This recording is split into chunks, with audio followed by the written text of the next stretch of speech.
I never thought my daughter's first birthday would end with my mother-in-law in handcuffs and my marriage hanging by a thread. But sometimes the worst moments reveal the best people. And that day, my 7-year-old stepdaughter became our family's unexpected hero. My name is Bethany, and I'm 32 years old. I teach 3rd grade at Riverside Elementary, where sticky fingers and gap-toothed smiles fill my days. 3 years ago, I married Trevor, a software engineer who wore his kindness like armor against the world. He came with the most precious bonus I could imagine, Willow, his daughter from his first marriage. She was 4 when we met, hiding behind her father's legs with eyes that had seen too much disappointment for someone so young. Trevor's ex-wife had left when Willow was 2, chasing dreams in California that didn't include motherhood. I fell in love with both of them on our 3rd date when Willow asked if I knew how to braid hair like Elsa from Frozen. By the time we married, she was calling me Mommy, and I couldn't imagine life without her gentle hugs and whispered secrets. Then came Hazel, our miracle baby who arrived after a difficult pregnancy that had me on bed rest for 3 months. She had Trevor's dark hair and my stubborn chin, a combination that made my heart skip every time I looked at her. Today was her first birthday, a milestone I'd been planning for months. But there was a shadow over our happiness, and her name was Geraldine. My mother-in-law stood 5 feet 8 in her sensible heels, with perfectly styled silver hair and a smile that never reached her eyes. She was 58, a retired bank manager who ran her life and everyone else's with spreadsheet precision. From the moment Trevor introduced us, she made it clear I didn't meet her standards. "A public school teacher?" she'd said at that first dinner, looking at me like I'd admitted to being a street performer. "And you're still paying off student loans at 29? Trevor's father, Dennis, rarely spoke up. At 60, he'd learned that agreement meant peace, and peace meant Geraldine might let him watch his golf tournaments undisturbed. He wasn't cruel, just absent, a ghost of a man who'd given up fighting decades ago. The morning of Hazel's party started like a dream. Pink and gold decorations transformed our modest colonial home into a wonderland. I'd spent 3 days creating a unicorn cake from scratch, complete with a golden horn and edible flowers. Every detail mattered because this was more than just a party. This was my chance to prove to Geraldine that I could give her son and granddaughters the life they deserved. My sister Fiona arrived early to help set up. At 29, she was my best friend and fiercest protector, a pediatric nurse who'd held my hand through every challenge of the past 3 years. She took one look at my tense shoulders and handed me coffee. "Geraldine's coming, isn't she?" Fiona said, not really asking. "She's Trevor's mother. I can't not invite her to Hazel's first birthday." "You're a saint, Beth." I would have banned that woman after the Christmas incident. The Christmas incident. When Geraldine gave Willow a DNA testing kit, just for fun to see her ancestral heritage, the real message was clear. She wanted to remind everyone that Willow wasn't biologically mine, but today would be different. It had to be. Willow bounced into the kitchen wearing her favorite purple dress, the one with unicorns that matched the party theme. "Mommy, can I help with anything?" I want everything perfect for Hazel. This child, this beautiful soul who'd chosen to call me Mom, made every challenge worth it. I smoothed her dark hair, so like her father's, and kissed her forehead. "You can be my special helper." "Want to put the candle on Hazel's cake when it's time?" Her face lit up. "Really?" "You trust me with the special job." "I trust you with everything, sweetheart." Trevor appeared in the doorway, phone in hand, and my stomach dropped at his expression. My parents just texted. They're 20 minutes away. 20 minutes. I had 20 minutes before Geraldine arrived to judge my decorations, my food, my parenting, my existence. But when I looked at Hazel in her high chair, clapping her chubby hands at the balloons, I found my strength. This was her day. Geraldine had taken enough from me. She wouldn't take this. I had no idea that within 3 hours, a secret video would destroy everything Geraldine had built and save everything I loved, or that my quiet stepdaughter would find her voice exactly when we needed it most. The morning sunlight streamed through our kitchen windows, casting rainbow patterns through the crystal suncatcher Willow had made at summer camp.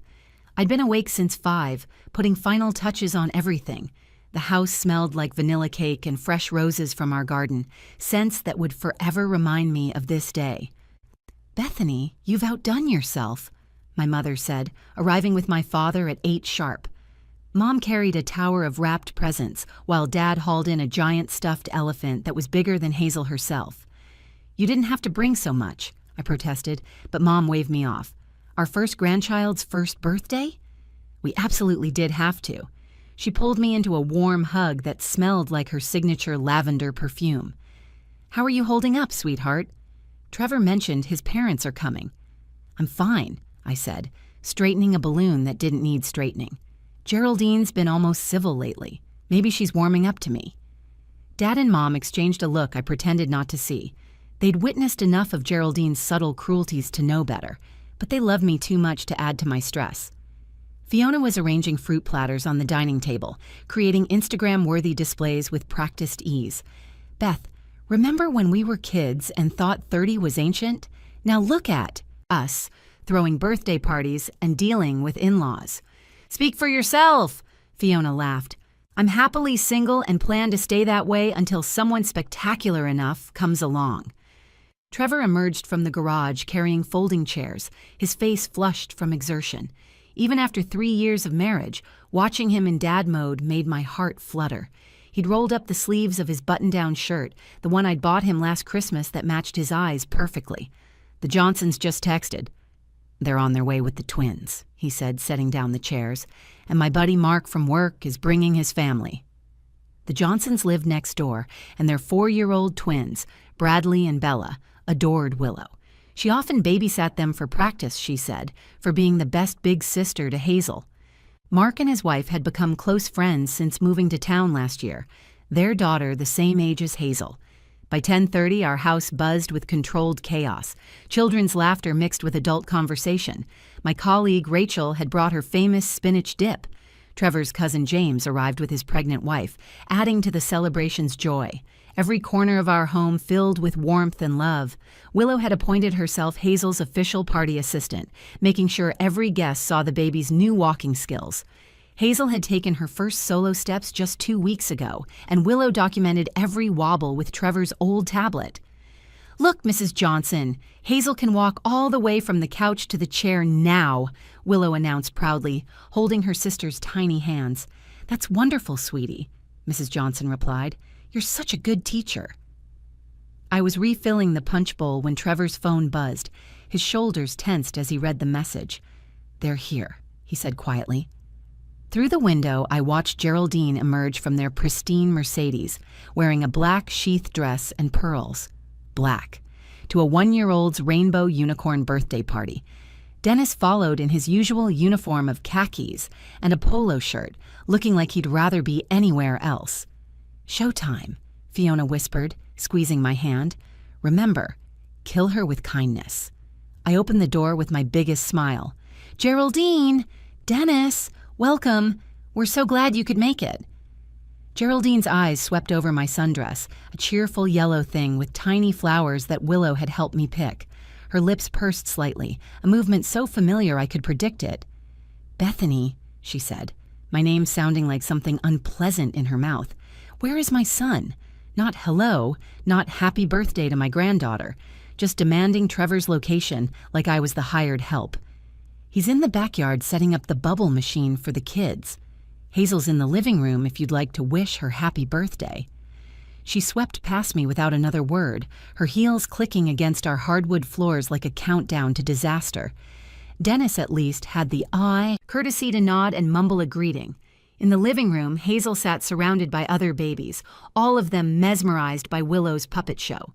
Geraldine walked straight through without acknowledging any of them, heading for the back door where Trevor was visible through the glass. "Did Grandma see me?" Willow asked quietly, her puppet still on her hand. The hope in her voice broke my heart. "She's just looking for Daddy first, sweetheart." "Keep doing your show. You're doing amazing." But we both knew the truth. Geraldine never saw Willow, not really, and she barely acknowledged Hazel existed. The party shifted the moment Geraldine entered our backyard. Conversations didn't stop, but they softened, like everyone sensed a predator had joined the gathering. Trevor looked up from the bubble machine, his smile faltering when he saw his mother's expression. "Hello, Mother," he said, accepting her stiff embrace. "Thanks for coming." "This machine is rented, I assume?" Geraldine asked, eyeing the professional-grade bubble maker.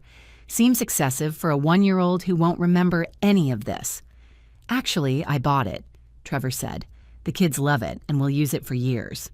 "Wasteful," she muttered, then noticed the catering setup. "You hired caterers? On a teacher's salary?" "I made all the food myself," I interjected, joining them with Hazel on my hip. "Would you like to hold your granddaughter?" Geraldine looked at Hazel like she was a stranger's child. "I'm wearing dry clean only. Perhaps later." Hazel reached out her chubby arms toward her grandmother, making the happy gurgling sounds that usually melted hearts. Geraldine stepped back. "She seems drooly," she observed. "Are you sure she's not coming down with something?" "She's teething," Trevor said, his jaw tightening. "It's normal." The next hour became a masterclass in passive aggression. When my friend Rachel complimented the decorations, Geraldine said, "Yes, Pinterest has made party planning so easy even amateurs can manage something decent." When Mrs. Johnson mentioned how advanced Hazel seemed, Geraldine responded, "Well, all babies seem advanced to their parents." Reality usually sets in later. During the gift opening, she commented on every present. The clothes were garish, the toys were overstimulating, and the books were below age level. She sat in the corner like a storm cloud, radiating disapproval. Willow tried repeatedly to engage her grandmother. She showed her the special birthday crown she'd made for Hazel. Geraldine barely glanced at it. She offered to bring her grandmother punch. Geraldine said she didn't trust drinks made by children. Each rejection made Willow shrink a little more. "Why don't you go play with the twins?" I suggested gently to Willow, seeing tears threatening. "I want to help with the cake," she said, clinging to my side. "You promised I could put the candle on." Dennis, meanwhile, had found Trevor's cousin James and engaged in a riveting discussion about golf courses. He'd perfected the art of being present, but not involved, a skill that enabled Geraldine's behavior for decades. The tension reached its peak when my mother innocently asked Geraldine about her other grandchildren. "You must be so proud. Willow is such a special girl, and now baby Hazel, too." "Willow isn't mine," Geraldine said sharply. "She's from Trevor's first marriage."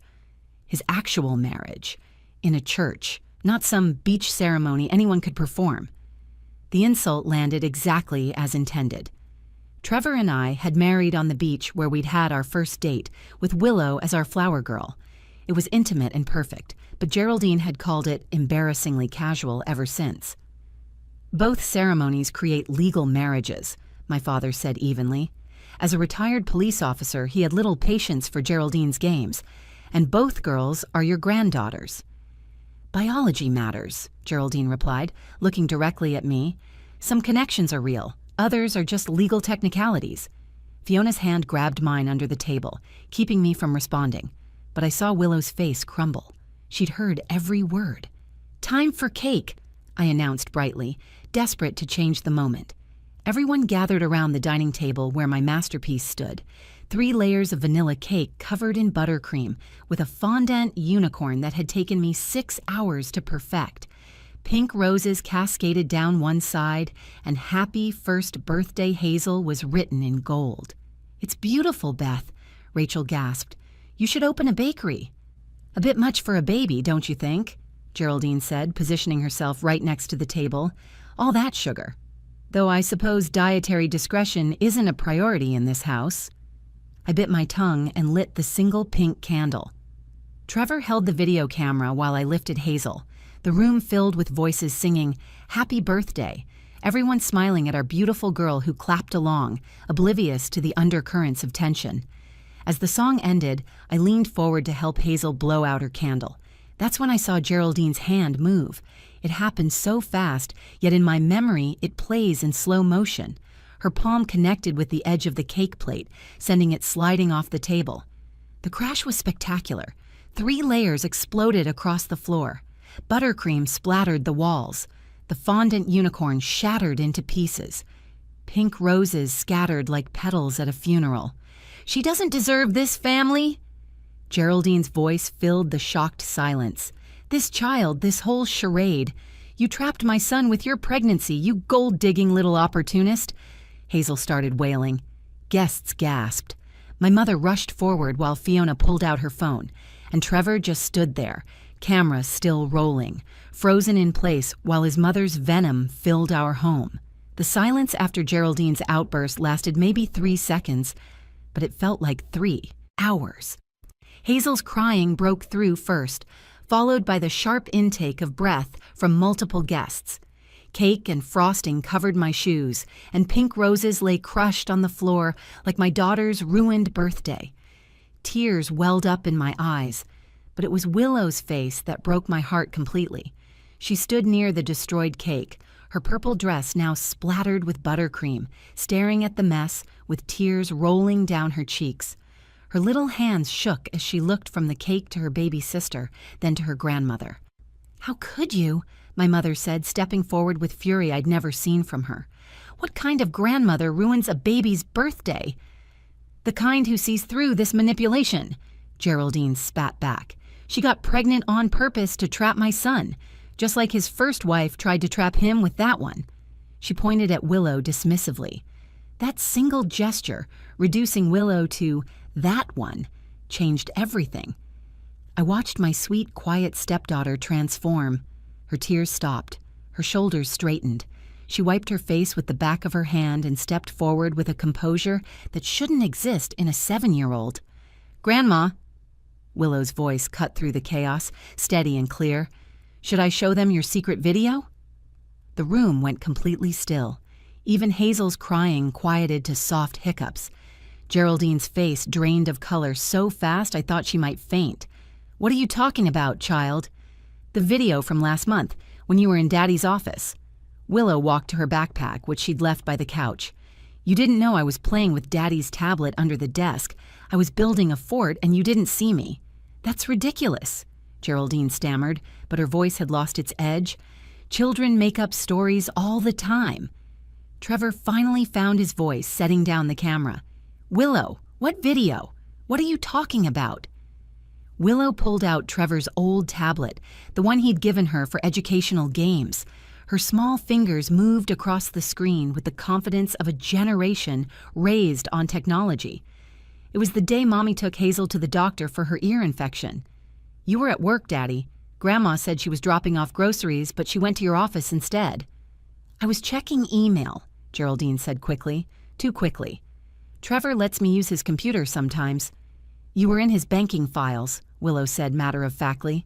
"You had his password notebook, the one he keeps in the locked drawer. You used the key from under his football trophy." My blood ran cold. Trevor kept all our financial information in that notebook, old-fashioned as it was.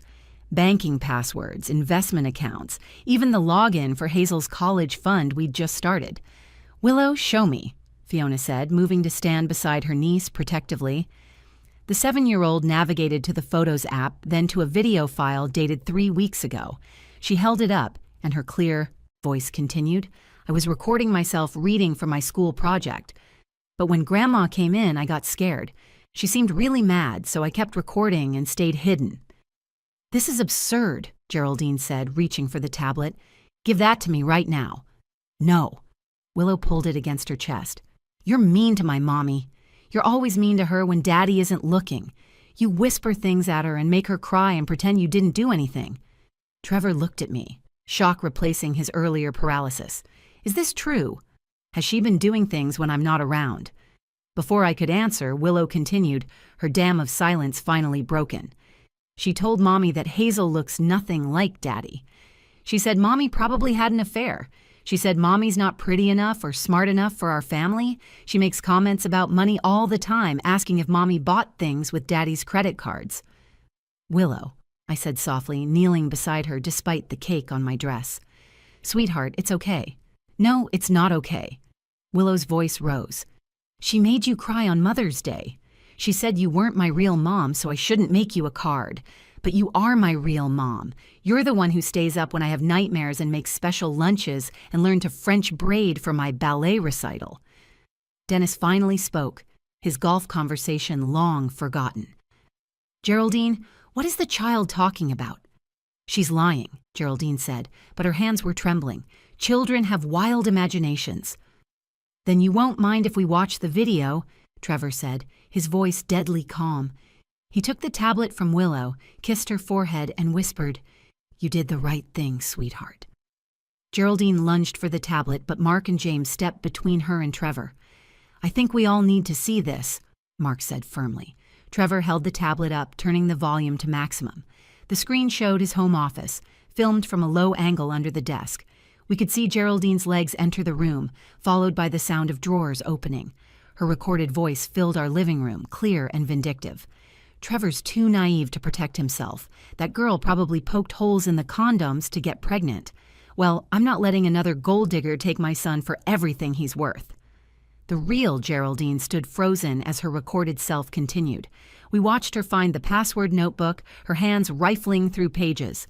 Retirement account, checking, savings, investment portfolio. Perfect. Once I move this money to the trust I set up, that girl won't see a penny if they divorce. She's probably cheating anyway.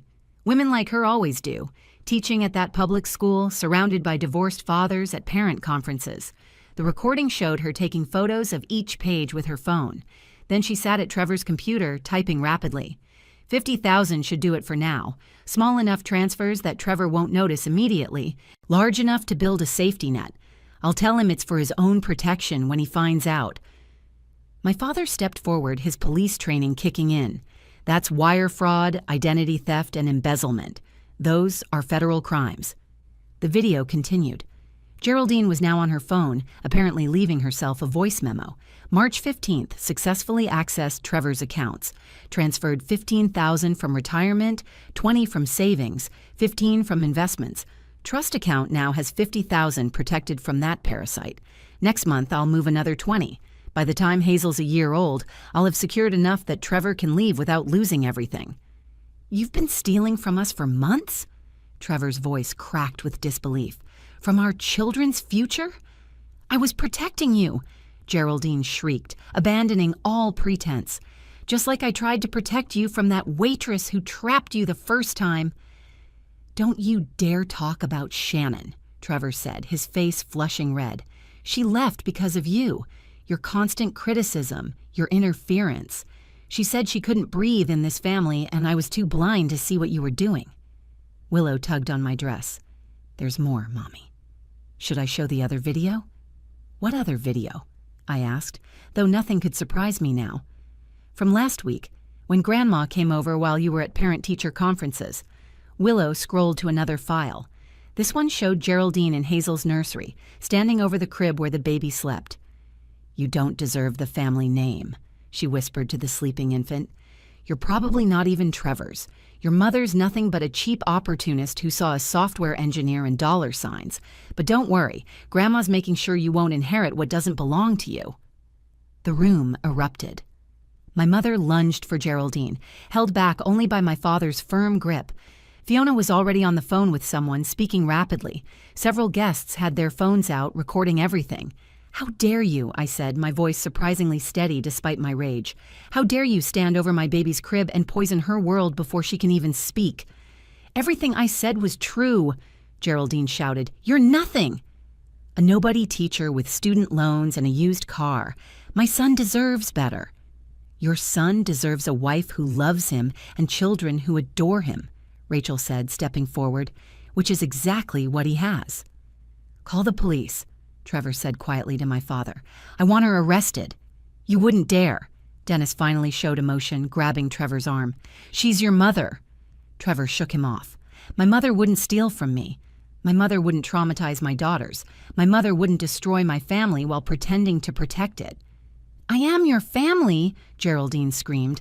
"No," Trevor said, pulling Willow and me close while I held Hazel. "This is my family. The four of us. You're just someone who happens to share DNA." The doorbell rang. Fiona had already called 911, anticipating Trevor's decision. 2 officers entered, and my father immediately approached them with his retired detective badge, explaining the situation. As the officers reviewed the videos, taking notes and asking questions, Geraldine's composure completely shattered. She alternated between threats and pleas, claiming we'd edited the videos, that Willow was lying, that this was all a misunderstanding. "Ma'am, we need you to come with us," the younger officer said, producing handcuffs. "This is insane." Geraldine struggled as they cuffed her. "Dennis, do something." Dennis stood there, looking older than his 60 years. "I can't help you anymore, Geraldine. I'm done enabling this." As they led her away, she turned back one last time. "You'll regret this, Trevor. When she leaves you with nothing, you'll remember I tried to save you." "The only thing I regret," Trevor replied, "is not seeing who you really were sooner." The door closed behind them, and the house fell silent except for Hazel's confused babbling. The silence after the police car pulled away lasted about 10 seconds before our guests erupted in supportive chaos. Mrs. Johnson started cleaning up the destroyed cake while Mark's wife entertained the children in the backyard, trying to salvage some joy from the day. My mother held me as I finally let myself cry, not from sadness but from relief. "I'll run to the grocery store," Rachel announced, grabbing her purse. "They have those sheet cakes in the bakery section. It won't be homemade, but Hazel deserves her birthday cake." "I'll go with you," James offered. "We need more ice cream anyway." Within an hour, our friends had transformed the disaster into something beautiful. The store-bought cake had rainbow frosting and "Happy Birthday, Hazel" written in purple. It wasn't my elaborate unicorn creation, but when Hazel grabbed a fistful of frosting and smeared it on her face, laughing hysterically, it was perfect. Trevor hadn't let go of Willow since the police left. She sat on his lap as we sang "Happy Birthday" for the second time, her small voice joining in stronger than before. When she helped Hazel blow out the candle, everyone cheered extra loud just for her. That evening, after everyone left and both girls were asleep, Trevor and I sat on our front porch with my laptop, reviewing our financial accounts. The damage was worse than the video revealed. Geraldine had been siphoning money for 8 months, starting right after we announced my pregnancy. Small amounts at first, then growing bolder. In total, she'd stolen $73,000. "How did I not notice?" Trevor kept asking, head in his hands. "How did I miss this?" "She was your mother," I said simply. "We don't expect betrayal from people who are supposed to love us." Dennis called the next morning. He'd spent the night at a hotel and wanted to meet. We agreed cautiously, and he showed up with a check for the full amount Geraldine had stolen, plus interest. "It's from my personal account," he explained, looking exhausted but somehow lighter. "I've already filed for divorce. 40 years I made excuses for her behavior. I told myself it was just her way of showing love. But watching that video of her standing over Hazel's crib, speaking such poison to an innocent baby, I realized I've been complicit in emotional abuse for decades." He paused, then looked at Willow, who was coloring at the kitchen table. "I'm sorry, sweetheart. I should have protected you from her. I should have been a better grandfather." Willow considered this seriously, then said, "You can start being better now." And he did. Dennis became the grandfather we never expected, showing up for dance recitals and school plays, teaching Willow chess, and reading stories to Hazel. He even started therapy to understand how he'd enabled Geraldine's behavior for so long. The legal proceedings took 6 months. Geraldine pled guilty to fraud, identity theft, and embezzlement. The judge sentenced her to 2 years probation, 300 hours of community service, and mandatory psychological counseling. She was also ordered to have no contact with our family for 5 years. She sent one letter through her lawyer, not apologizing, but explaining that everything she did was out of love for Trevor. We didn't respond. Some bridges, once burned, should stay ash. Trevor started therapy too, working through decades of manipulation he'd normalized. He learned to recognize the signs he'd missed, the way Geraldine had isolated his first wife until she fled, the pattern of control disguised as concern. "I failed you both," he told me one night. "When she pushed that cake, I froze. I should have protected you immediately." "You were in shock," I said. "We all were. But when it mattered, you chose us." The real hero, though, was Willow. That quiet 7-year-old who'd been documenting her grandmother's cruelty for months, waiting for the right moment to protect her family. Her therapist said she'd shown remarkable resilience and protective instincts. "Why did you start recording Grandma?" I asked her on the first anniversary of the birthday disaster. "Because I heard her make you cry once," Willow said simply, and I thought if I had proof, Daddy would believe me. Grandma was always different when he wasn't around. A year later, at Hazel's second birthday, the party was smaller, but filled with genuine love. Dennis brought his new girlfriend, a kind woman who taught kindergarten and immediately won Willow over. Our home felt lighter without Geraldine's shadow, and Trevor smiled more freely than he had in years. Sometimes the most toxic people come wrapped in family titles, hiding behind words like protection and love while spreading poison through your life. But real family isn't about blood or legal documents. It's about who stands up. When you're knocked down, who speaks truth when lies feel safer, and who finds courage when adults lose theirs. A 7-year-old taught us that. A little girl with a tablet and perfect timing saved our family's future. Willow, who once hid behind her father's legs, became our fiercest protector. She found her voice when we needed it most, proving that heroes come in all sizes, and sometimes they wear purple dresses and light birthday candles. If you enjoyed this story, please give it a like and share it with someone who needs to hear that standing up to toxic family members is sometimes the bravest thing you can do. Comment below if you've ever had to deal with a difficult family situation, and don't forget to subscribe to our channel for more stories about families who choose love over blood, truth over comfort, and courage over silence.